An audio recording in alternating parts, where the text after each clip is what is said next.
மொத்தம் 11,428 பேருக்கு பரமட்ட கத்ராவத்து கர்மி சங்க யூனியன் தரப்புலேருந்து லேபருக்கு ஒரு லாட்ரி மாரி கணக்கு. மும்பையில் இருக்கிறவங்களும் எங்களுக்கு எப்பவும் துணையா நிற்பாங்க. அவங்கள மாதிரியும் நாங்களும் போராடி அவங்கள மாதிரி நாங்களும் பண்ணி நிரந்தரம் வென்றுடுவோம். இந்தியாவோட எல்லா யூனியனுக்கும் அந்த கேஸ் பொறுத்தது. உழைப்போர் உரிமை இயக்கம் தூய்மை பணியாளர் கோசம் பொதுக்கூட்டம் நடத்துறோம்னு சொன்னதுதான்.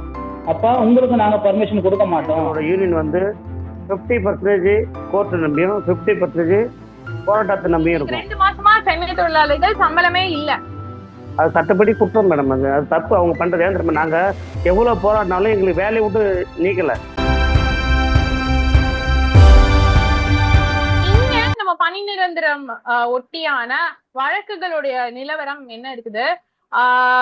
இப்போ இந்த இந்த காவல்துறை அணுகுமுறையா இருக்கட்டும், இந்த அலைக்கழிப்பு வந்து இந்த போராட்டத்தை உத்வேகத்தை வந்து குறைச்சிருக்கா அப்படின்றத சொல்லி உங்களுடைய நிலவரம் என்ன அப்படின்றத சொல்ல முடியுமா? நம்ம உழைப்போர் உரிமை இயக்கம் மாநில தலைவர் கு பாரதி அவர்கள் என்ன பண்றாருன்னா, சொல்றார் எல்லாரையும் ஒன்று சேர்த்து அம்பேத்கர் சொன்னது போலதான் ஒன்று சேர் கற்பி புரட்சி செய் என்ற மாதிரி அவர் எங்க எல்லாரும் கூப்பிட்டு இந்த மாதிரி உரிமைகள்லாம் உங்களுக்கு இருக்கு, இந்த மாதிரிலாம் இருக்குன்னு சொல்லிட்டு எங்க எல்லாரும் ஒன்று சேர்க்கிறாரு. நாங்கள் எல்லாரும் ஒரு நீதிமன்றத்தை நோக்கி போறோம். போயிட்டு அங்கே ஒரு கேஸ் ஒன்று ஃபைல் பண்றோம். எங்கன்னா லேபர் கோர்ட்ல ஒரு கேஸ் ஃபைல் பண்றோம். லேபர் கோர்ட்ல கேஸ் இருக்கும் போது இவங்க தனியார் மையத்தை கொடுக்கக்கூடாது என்று ஒரு பெஞ்ச் கோர்ட் வந்து முடிவு பண்றாங்க. கொடுத்து தீர்ப்பு வருது. அப்போ வந்து உண்ணாநிலை போராட்டத்துல ஒரு 5 பெண்கள் ஜோதி தோழியை உட்பட்டு மொத்தம் 5 பெண்கள் உண்ணாநிலை போராட்டத்துல இருக்கிறாங்க. அன்னைக்கு இரவு தான் எங்களுக்கு அந்த தீர்ப்பு வருது. என்ன வருதுன்னா, இந்த மாதிரி நீதிமன்றத்துல கேஸ் நிலுவையில் இருக்கும் போது உங்களை வந்து தனியார் மையத்தை கொடுக்கக்கூடாது சொல்லிட்டு ஒரு ஜியோ ஒன்று பாஸ் ஆகுது. அதை நம்பி நாங்க என்ன பண்றோம்னா, அந்த உண்ணாநிலையை முடிச்சுக்கிட்டு அன்னைக்கு நைட்டு முடிச்சுட்டு கிளம்பி மறுநாள் 28ஆம் தேதி வருது. 30, 31 நைட்டு எங்களுக்கு என்ன இது பண்றாங்கன்னா, இன்னொரு நீதிபதி இன்னொரு பெஞ்ச் கோர்ட் என்ன சொல்றாங்கன்னா, நீங்க தனியார் மையம் கொடுக்கலாம், தனியார் மையத்துக்கு நீங்க கொடுக்கலாம் தாராளமா, அதுல ஒன்றும் பிரச்சனை இல்லைன்னு சொல்லி சொல்றாங்க. சொல்லும் போது எங்களுக்கெல்லாம் அதிருப்தி ஆகுது. எங்களெல்லாம் 31ஆம் தேதியில இருந்து 1ஆம் தேதி 31 நைட்டு பாதி பேரை வேலைக்கு எடுக்கல, நைட் ஷிஃப்ட் செய்யறவங்கள. 1ஆம் தேதி இவங்களுக்கெல்லாம் வேலை இல்லைன்னு சொல்லிட்டு அவங்க எல்லாரும் வீட்டுக்கு அனுப்புறாங்க. எங்களை இரு நீதிபதி உட்காந்து பெஞ்ச் கோர்ட் ஒரு தீர்ப்பு தருதுன்னா அதுக்கு எதிர்த்து நீங்க அப்பீல் போனோம்னாலும், அதை எதிர்த்து தீர்ப்பு சொல்லணும்னாலும் உச்ச நீதிமன்றம் மட்டும்தான் அதுக்கான பதிலை சொல்ல முடியுமே, அதுக்கு தீர்ப்பு கொடுக்க முடியுமே. அப்படி இருக்கும்போது இங்கே ஒரு பெஞ்ச் கோர்ட் வந்து ஒரு நீதிபதி எப்படி கொடுத்தாங்கன்றது அதிர்ச்சியில நாங்க உச்ச நீதிமன்றத்துல கேஸ் போட்டிருக்கோம். அந்த நீதிபதி மேல அவங்க மேல கேஸை போட்டு இந்த மாதிரி கொடுத்து தப்பு, இது தவறான ஒரு நீதி தீர்ப்பு இதுன்னு சொல்லி அவங்க மேல கேஸ் போட்டிருக்கோம். இந்த மாதிரி எல்லாம் காலகட்டங்கள் எங்களுக்கெல்லாம் கடந்து வருது. இந்த பதிலாளர் சொன்னாரு, என்ன சொன்னாருன்னா, நாங்க பர்மிஷன் கேட்டு போராட்டம் பண்ணுவோம், எல்லாம் பண்ணுவோன்ட்டு. இப்போ பாத்தீங்கன்னா நாங்க இந்த 30ஆம் தேதி வருகிற 30ஆம் தேதி 6வது மண்டலத்துல இந்த ஒரு காப்பி எடுத்துட்டு போய் கொடுத்து பர்மிஷன் கேட்குறோம். எங்க லோக்கல் இன்ஸ்பெக்டர் கிட்ட அங்க கொடுத்து நாங்க பர்மிஷன் கேட்கும் போது அவங்க என்ன சொல்றாங்கன்னா, இங்க நீங்க யாரு, என்ன விஷயம், எதனால கேட்டாங்க. நாங்க தூய்மை பணியாளர், இந்த ஒரே ஒரு வேர்டு மட்டும்தான் நாங்க சொன்னோம். உழைப்போர் உரிமை இயக்கம் தூய்மை பணியாளர் கோசம் ஒரு இது நடத்துறோம், பொதுக்கூட்டம் நடத்துறோம்னு சொன்னதுதான். அப்ப உங்களுக்கு நாங்க பர்மிஷன் கொடுக்க மாட்டோம், நீங்க போயிட்டு கமிஷனர் ஆபீஸ்ல போயிட்டு நீங்க இந்த லெட்டரை கொடுத்து பர்மிஷன் வாங்கிக்கிங்க, நாங்க கொடுக்க மாட்டோம்னு சொல்றாங்க. ஏன் எதனால என்ன பார்த்தோம்னா, கமிஷனர் ஆபீஸ்க்கு போறோம். மறுநாள் போனா அங்கேயும் என்னன்றாங்க, இந்த லோக்கல் ஸ்டேஷன் வாங்கிக்கிங்க, இங்க கொடுக்க மாட்டோம்ட்டு இந்த மாதிரி எங்களை அலக்கரிக்கிறாங்க. காவல்துறையும் இதுக்கு பின்புறத்துல அரசியல்வாதிகள் இருக்காங்க. காவல்துறை அதுக்கு முன்னாடி நின்றுக்கிட்டு முன்கள பணியாளர்கள்ன்றத தப்பா புரிஞ்சுக்கிட்டு அவங்க எங்களுக்கு விரோதமா செயல்படுறாங்க. எப்படின்னா, ஏன் பர்மிஷன் கொடுக்கூடாது, நாங்க கோர்ட் ஆர்டர் இருக்குதுல, கோர்ட் ஆர்டர்ல இங்க லாஸ்ட்ல இங்க மென்ஷன் பண்ணியிருக்கோம். கோர்ட் ஆர்டர் வந்து அனுமதி பெற்று அனுமதிக்கிற இடத்துல நீங்க போராட்டம் பண்ணலாம்ன்றத கோர்ட் ஆர்டர் தீர்ப்பு கொடுத்துருக்கு. அதையும் மீறி நாங்க அதை மென்ஷன் பண்ணியும் கொடுக்குறோம். உங்களுக்கு குறிப்பு நாங்க இங்க சொல்லியிருக்கிறோம், எங்களுக்கு பர்மிஷன் கொடுக்கணும்னு சொல்லிட்டு கோர்ட்ல இதுல உயர்நீதிமன்றத்துல எங்களுக்கு ஆர்டர் ஆகியிருக்கு, எங்களுக்கு அதன்படி எங்களுக்கு கொடுங்கன்னு சொல்லி கேட்டாலும் அவங்க என்ன சொல்றாங்கன்னா, இல்ல நாங்களால கொடுக்க முடியாது, நாங்க மறுக்கிறோம்னு சொல்லிட்டு எங்களுக்கு இந்த மாதிரி மறுத்தா எங்களுடைய போராடும் ஒரு சுதந்திரம் என்று தோழர் தான் சொன்னாரு. எங்களுக்கு இப்போ பேசும்போது இது நம்மளுடைய சுதந்திரம், போராட்டம் என்னுடைய சுதந்திரம், நான் போராடாம ஒரு யாரும் எனக்கோசம் போராடுவாங்கன்ற ஒரு குறிக்கோள்ல நாங்க எல்லாரும் ஒன்னா சேர்ந்து இதை முன்னெடுத்து போராடுறோம். சட்டப்பூர்வமாகவும் போராடிக்கிட்டு தான் இருக்கிறோம், உடல் ரீதியாகவும் நாங்கள் போராடிக்கிட்டு தான் இருக்கிறோமே. சீக்கிரத்துல எங்களுக்கான பதில் கிடைக்கும்ன்ற ஒரு நம்பிக்கையோட உழைப்போர் உரிமை இயக்கம், L2C, AICCTU எல்லாம் சேர்ந்து நாங்க முன்ன நின்று எங்களுக்கோசம் போராடிட்டு இருக்காங்க. நன்றி தோழர். ரொம்ப தீர்க்கமா நீங்க சொன்னதுல இருந்து எங்களுக்கு புரிஞ்சுக்க வேண்டியதுன்னா எல்லா பக்கமும் கிட்டத்தட்ட லாக் பண்றாங்க. இந்த மாதிரியான சூழல்ல எனக்கு இறுதியா பரசுராமன் தோழர் உங்ககிட்டதான் எனக்கு ஒரு ரொம்ப முக்கியமான கேள்வி இருக்குது. லைன்ல இருக்கீங்களா? உங்களுடைய வெற்றிக்கு நீங்க ஜெயிச்சிருக்கிறது அப்படின்றது வந்து நாங்க பல தொழிலாளர்கள் பார்க்க நினைக்கிற வெற்றியா இருக்குது. அந்த வெற்றிய சாத்தியப்படுத்தினது எது? எங்களோட யூனியன் வந்து 50% கோர்ட் நம்பியும் 50% போராட்டத்தை நம்பியும் இருக்கும். அதாவது மெம்பர்ஷிப் ஆனதுமே அதை கோர்ட் மூலியமா அணுகுவோம். நாங்கள் வக்கீல் வச்சு நாங்கள் அது மூலியமா கோர்ட் மூலியமா ஃபைட் பண்ணுவோம். அடுத்தது அதே சமயத்தில் போராட்டமும் நாங்கள் இந்த போராட்டமும் நடத்திக்கிட்டே இருப்போம். கோர்ட்டுலேயே எப்படி ஆர்டர் வருதுன்னு பார்த்துட்டு இருப்போம். போராட்டத்திலையும் நாங்கள் பார்த்து ஜெயிச்சுட்டே வருவோம். அந்த மாரி முறையில் தான் நாங்கள் வந்து இது பண்ணிடுறோம்.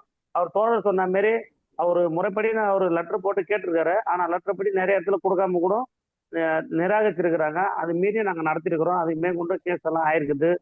அவர் மிலன் சார் வந்து எப்பவுமே அவர் சொல்லிட்டாருன்னா அந்த தேதியில 4 மணினா 4 மணி ஷார்ப்பா யார் வராங்களோ அவர் வந்துருவார் முதல்ல. அந்த மாரி ஷார்ப்பா இருப்பாரு. அவரோட பூரா முயற்சி பூரா ராத்திரி ஃபுல்லா அதுக்கு என்னென்ன பிளான் பண்ணிட்டு இருப்பாரு. மெயின் என்னன்னா இப்ப நாங்க ஜெயிச்சது வந்து 96ல கேஸ் போடுது. 96ல இருந்து அவங்க ஜெயிச்ச வருஷம் வந்து 2006ல தான் 1240 பேர் நாங்க எடுப்போம்னாங்க. 10 வருஷம் அவங்க போராட்டிக்கிட்டே இருந்தாங்க. 10 வருஷமா கோர்ட்லயும் போராடினாங்க, 10 வருஷமா ரோட்லயும் போராடினாங்க. அப்படி ஆனதுக்கு அப்புறம் தான் 2006ல அவங்க ஒரு ஆர்டர் கொடுத்தாங்க, இவங்கெல்லாம் பர்மனெண்ட் பண்ணிக்கலாம் அப்படின்னு. அப்ப சார் அம்பேத்கர் சொன்னது எல்லாம் உங்களோட கதவுகள் எல்லாத்தையும் நான் சட்டத்தை பூரா நிர்ணயிச்சுட்டேன், நீங்க போராடி தான் வாங்கணும்னு சொன்னார் பத்தியா. அது மாதிரி நம்ம போராடி தான் வாங்கி ஆகணும். நமக்காக யாரும் கொடுக்க போறது இல்லை. இன்னொன்னா இப்ப எல்லாருமே வந்து இப்ப நாங்க ஜெயிச்சுட்டாங்கன்னா 2700 பேர் வந்து 2006ல கேஸ் போட்டாங்க. அது வந்து 2017ல ஜெயிச்சிச்சு. 2017ல கேஸ் ஜெயிக்கும் போது அந்த கேஸ் அடிப்படையின்படி இந்தியாவில் எல்லா யூனியனுக்கும் பொருந்தும் அந்த கேஸ். 2700 கேஸ் இந்தியாவோட எல்லா யூனியனுக்கும் அந்த கேஸ் பொருந்தது. தானாவில் இந்த கேஸை வச்சு சொல்லிக்கிறாங்க, 2700க்கு பர்மனெண்ட் பண்ணி கொடுத்தீங்களா, அதே பேசிக் அடிப்படையில் எங்களுக்கும் பண்ணி கொடுங்க. கேரளாவில் இருக்கிற யூனியன்காரங்க கேஸ் போடுக்கிறாங்க. சுப்ரீம் கோர்ட் வந்து 2700 பேர் பர்மனெண்ட் பண்ணி கொடுத்துச்சு, அந்த அடிப்படையில் தான் எங்க கேஸ் இருக்குது அப்படின்னு எல்லா யூனியனுமே போடுறாங்க. இந்த கேஸ் ஃபைல உங்களுக்கு கண்டிப்பா போராடுற தோழர்கள் அத்தனை பேருக்கு இது உதவும். இந்த கேஸ் வந்து ஆன்லைன்ல செக் பண்ணிடலாம், இல்லைன்னா நம்ம யூனியன் அனுகூலம் பண்ணி கூட எடுத்துக்கலாம். நம்ம மொத்தம் 11,428 பேருக்கு பரமட்ட கச்ராவத்து சர்வீஸ் சங்க யூனியன் தரப்புலேருந்து லேபருக்கு ஒரு லாட்ரி மாரி கணக்கு உழைச்சாங்க. அவங்க எல்லா விதமே வந்து பண்ணிட்டாங்க. இதுமாரி ஒவ்வொரு போராட்டமும் நாங்கள் போராட்டம் பண்ணி தான் வெற்றி பெற்றோம். இது வாங்கினது பூரா சம்பளம் ஏற்றுறது மற்ற எல்லாம் பூரா போராடி தான் நாங்கள் எடுக்கிறோம். கோர்ட்லேயும் நாங்கள் வாதாடி எடுக்கிறோம். நீங்க சொல்லுங்க மேடம். எனக்கு இதுல ஒரே ஒரு கேள்வி சுருக்கமா சொல்லுங்கன்னா, நீங்க ஏதாவது ஒரு சமயத்துல இப்ப இங்க சென்னையில பாத்தீங்கன்னா வேலையில இருந்தப்பதானே சட்ட ரீதியா போராடிட்டு இருந்தீங்க. இப்ப கிட்டத்தட்ட எங்களுக்கு 2 மாசமா சென்னை தொழிலாளர்கள் சம்பளமே இல்ல. அது சட்டப்படி குற்றம் மேடம். அது தப்பு அவங்க பண்றது. ஏன் நாங்க எவ்வளவு போராடினாலும் எங்களுக்கு வேலையை விட்டு நீக்கல. இந்த வேலையில இருந்தவங்க போராடி பர்மனெண்ட் ஆனதுக்கு அப்புறம் அவங்க மேல கேஸ் ஆனதே வந்து கோர்ட்டு ரத்து பண்ணிச்சு. இவங்க எதுக்காக போராடினாங்க? அவங்களோட சட்ட ரீதியா தான் போராடினாங்க. அவங்களுக்கு வந்து சம்பளம் குறைவா இருக்குது, போனஸ் கொடுக்கல அப்படின்றத தான் போராடினாங்க. அதனால அவங்க மேல போட்ட கேஸே தள்ளுபடி பண்ணி அவங்களுக்கு 4 வருஷத்துக்கு ஊதியத்தை கோர்ட்டு கொடுத்துச்சு. அவங்களுக்கு இவங்க 4 வருஷமா வீட்டுல உட்கார வச்சுட்டுங்க. இவங்களுக்கு வந்து என்ஓசி கொடுக்கல, இவங்களை அரெஸ்ட் பண்ணி ஜெயிலில் போட்டாங்க. கேட்டதுக்கு இவங்க கான்ட்ராக்ட்ல இருக்கும்போது இவங்க வந்து ஸ்ட்ரைக் பண்ணாங்க, அதனால இவங்க மேல எஃப்ஐஆர் இருக்குது. எஃப்ஐஆர் இருக்குதுல எதுக்காக போராடினாங்க அப்படின்னு கேட்கும்போது இவங்க வந்து சம்பளம் கம்மியாகுதுன்னு போராடினாங்க. சம்பளம் கம்மியாக போறாங்க, நீ சம்பளம் கம்மியாக கொடுத்த அந்த அடிப்படையில் அவங்க 4 வருஷத்து சம்பளமே கோர்ட்டு கொடுக்க சொல்லி வாங்கிட்டாங்க. இப்போ நம்ம யூனியன்ல ஒரு 5-6 பேர் மேல அது மாதிரி கேஸ் இருந்து கேஸ் பூரா விட்ரால் பண்ணிச்சு கோர்ட்டு. அவங்களுக்கு தகுந்த சம்பளமும் கொடுத்தாங்க. அந்த மாதிரி யாரையும் வேலையை விட்டலாம் நினைக்கல. அப்ப நான் புரிஞ்சுக்கிறது என்னன்னா, இந்த அவர்களுக்கே சொல்லாம இந்த வேலையை விட்டு திடீர்னு நீக்கிறது அப்படின்றது வந்து மும்பைல வந்து நடக்கல. தொழிலாளர்கள் வேலை உறுதி செய்யப்பட்டது. ஒரு பக்கம் வந்து அவர்களுடைய போராட்டமும் சட்ட ரீதியான போராட்டமும் வந்து அதே சமயத்துல வந்து நடந்துட்டு இருந்தது அப்படின்றதான் புரிஞ்சுக்கலாம். கரெக்டா? ஐ திங்க் இது ஒரு ஓபன் செஷனா நம்ம விரிவுபடுது. எல்லாரும் இருக்கட்டும், இல்ல அவங்ககிட்ட ஏதாவது கேள்விகள் இருக்கா? நீங்க அவங்க கிட்ட ஏதாவது சொல்லணும்னு விரும்புறீங்க? மும்பையில இருக்கிறவங்களும் எங்களுக்கு எப்பவும் துணையா நிப்பாங்க. அவங்கள மாதிரியும் நாங்களும் போராடி அவங்கள மாதிரி நாங்களும் பண்ணி நிரந்தரம் வென்றுடுவோம். அரசாங்கத்தையே எதிர்க்கிற நாங்க நாளைக்கு கோர்ட்ல இருந்து எங்களுக்கு பணி நிரந்தரம் வழங்கணும். கோர்ட்டு மூலியமாவே நாங்க வாங்குவோம். போராட்டத்தை நாங்க தொடர்ந்து தான் இருப்போம். இன்னமும் நாங்க போராடிட்டே தான் இருக்கிறோம். இப்போ வீடு வீடா நாங்க பொதுமக்களை சேகரிக்கிறோம். பிட் நோட்டீஸை கொடுத்துட்டு பொதுமக்களை வீடு வீடா போய் எங்களுக்கு ஆதரவு கொடுங்கன்ட்டு இது வரைக்கும் நாங்க வீட்டிலேயே தங்குறது கிடையாது. எங்களுக்கு வேலைன்னா பாரதி தோழர் வந்து எங்களுக்கு நிறைய வேலை கொடுத்துருக்காரு. எப்படின்னா வீடு வீடா பொதுமக்களை சேகரிக்கிறோம். வீடு வீடு நிதி பொருட்கள் வாங்க போறோம். எப்படின்னா இப்ப 2 மாசமா வேலை இல்லாம பொதுமக்கள் இருக்கிறாங்க. அந்த பொதுமக்களுக்கு மளிகை பொருட்கள் சேகரிக்கிறோம். இப்போதைக்கே நிறைய சேகரிச்சிருக்கோம். இப்ப கூட பாத்தீங்கன்னா நான் வந்து அந்த நிதி வேலையில தான் இருக்கிறேன். எங்கேயோ ஒரு தெருவுல ஓரமா உட்கார்ந்துங்கன்னா உங்க கூட நாங்க பேசிட்டு இருக்கோம். அவங்கள மும்பை தொழிலாளிகளை நாங்க பார்த்ததுக்கு ரொம்ப மகிழ்ச்சியா இருக்கு. அவங்க கூட உரையாடல் இருந்ததும் அவங்களும் எங்களுக்காக வெற்றி பெறணும்ட்டு வேண்டிக்கணும்னு நான் தாழ்மையுடன் கேட்டுக்கொள்கின்றோம். நன்றி. ஜோதிகா, நீங்க சொன்னதெல்லாம் உண்மைதான். அதாவது வந்து நாங்க வந்து தமிழ்நாட்டுல பிறந்து இங்க மும்பைல வந்து நாங்க ஒற்றுமையா இருந்து, அதாவது வந்து ஓல்டு லெவல்ல இருந்து துப்புரவு பணியாளர்கள் அனைவரும் ஒற்றுமை சேர்ந்தா இந்த எந்த கவர்மெண்டே வந்து நம்மள வந்து எந்த அரசாங்கமும் வந்து நம்மள நிறுவனப்படுத்துறது தவிர வேற வழியே கிடையாது. 245 நாள் 240 நாள் வேலை செய்தால் சட்டத்தில் உரிமை இருக்கிறது, நிரந்தரம் செய்ய வேண்டும் என்று. அந்த அடிப்படை உரிமை எங்களுக்கு தாருங்கள். இந்த கோரிக்கை வச்சு போராடுங்கள். நியாயமான போராட்டம்.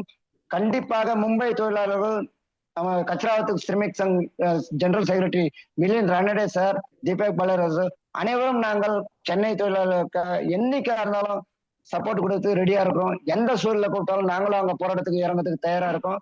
கன்ஃபார்ம். ஓகே, நன்றி நன்றி. அது ஒரு பெரிய உத்வேகமா இருக்கும்னு நினைக்கிறேன். எல்லாருமே சொன்னதை வந்து நான் திரும்ப வலியுறுத்த விரும்புறேன். சென்னை துப்புரவு பணியாளர்களோட மும்பை துப்புரவு பணியாளர்கள் நாங்க இருக்கிறோம் அப்படின்ற விஷயங்கள் வந்து பகிர்ந்துருக்காங்க. சோ அது வந்து இந்த உரையாடலோட ஒரு நோக்கத்தை வந்து ஒரு கட்டத்துல வந்து ஃபுல்ஃபில் பண்ணுது அப்படின்னு நினைக்கிறேன். ரொம்ப முக்கியமா நம்ம முன்னாடி வைக்கிற வாதங்கள் என்னன்னா, நிரந்தரப்படுத்துதல் வந்துலாம் வந்து சாத்தியமே இல்ல, அதெல்லாம் பண்ணவே முடியாது, நீங்க வந்து தோல்வி இடுற ஒரு போராட்டத்தை வந்து செஞ்சுட்டு இருக்கீங்க அப்படின்றது வந்து ஒரு கட்டமான வாதங்கள் வைக்கப்படுது. ஆனா இல்ல, நம்ம தனியார அப்படி கொஞ்சம் தள்ளி வச்சுட்டு அரசாங்க ஊழியராக கார்பரேஷன் கிட்ட நம்ம பணி நிரந்தரம் பெற முடியும் அப்படின்னு இந்த சமகாலத்துல ஒரு எடுத்துக்காட்டு தான் வந்து மும்பை தொழிலாளரா பாக்குறோம். அத வந்து ஏற்கனவே அதெல்லாம் எங்களால முடியும், நாங்க வந்து அதை நோக்கிதான் சென்று கொண்டிருக்கோம் அப்படின்னு சொல்லக்கூடிய ஒரு போராட்டமா தான் சென்னை துப்புரவு பணியாளர்களுடைய போராட்டமா இருக்கு அப்படின்னு நினைக்கிறேன். ரொம்ப சுருக்கமா யாராவது இறுதியா ஏதாவது சொல்ல விரும்புறீங்களா? அந்த மாதிரி கான்ட்ராக்டர் ராம்கி வந்த மாதிரி இங்கே ஒரு கான்ட்ராக்ட் கொடுக்குறாங்க. 26 வார்டு ஆல் ஓவர் மும்பைக்கு ஃபுல்லா கொடுக்குறாங்க.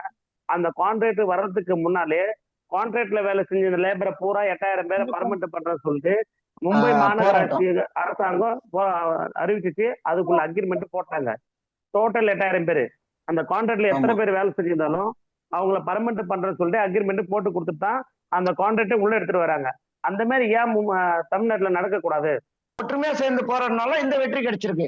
அதே மாதிரி வந்து சென்னையிலேயே வந்து சின்ன சின்ன யூனியனா இருக்கும், எதுவா இருக்கும், எல்லாரும் ஒற்றுமையா சேரணும். ஆல் இந்தியா லெவல்ல சொல்ல போனா எல்லா இடத்துலயும் இருக்கிற துப்புரவு பணியாளர் அனைவரும் ஒன்று சேர்ந்து போராடணும் நம்ம பண்ணி நிரந்தரத்துக்கோசம். சென்னை தூய்மை பணியாளர்கிட்ட போராட்டத்துல யார் ஆட்டமும் செல்லாத அளவுக்கு நாங்க போராடுவோம். ஓகேங்களா? Okay okay. அது அரசாகட்டும், சென்னை மாநகராட்சி ஆட்டம், யாராவது ஆட்டம், போராட்டத்தை முன்னாடி எந்த ஆட்டமும் செல்லாது. ஓகே ஓகே, சிறப்பு. கன்ஃபார்ம். சோ இந்த ஒரு குரலோட நம்ம இந்த மீட்டிங் முடிக்கிறதுதான் வந்து ரொம்ப சிறப்பா இருக்கும்னு நினைக்கிறேன்.